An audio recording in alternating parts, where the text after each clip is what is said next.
قصہ خانی بازار میں دہشت گردی نے ایک ہی خاندان کے 18 افراد کو بھی نگل لیا۔ جاں بحق ہونے والوں کی تدفین کے وقت لیڈی ریڈنگ اسپتال انتظامیہ کی جانب سے مردہ قرار دیے گئے سہراب کے جسم میں حرکت ہوئی۔ ورثاء نے تابوت کھولا اور اسے شب قدر اسپتال لے گئے۔ ڈاکٹرز نے زخمی سہراب کو انجیکشن لگایا اور دوبارہ لیڈی ریڈنگ اسپتال بھجوا دیا، جہاں وہ دم توڑ گیا۔ یہ بندہ زندہ تھا اور انہوں نے کہا کہ اس کو لے جاؤ، یہ ڈیتھ ہوا ہے۔ دراصل میں یہ زندہ تھا، 5 گھنٹے 6 گھنٹے یہ زندہ تھا۔ جب ادھر انہوں نے تابوت اٹھایا تو اس نے تابوت کو سانس لے رہا تھا اور تابوت کو کٹکھٹایا۔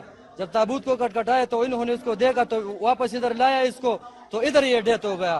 اس واقعے کے بعد سہراب کے ورثاء مشتعل ہو گئے۔ انہوں نے اسپتال انتظامیہ کے خلاف احتجاج کرتے ہوئے وزیر اعلیٰ خیبر پختونخوا سے کارروائی کا مطالبہ کیا۔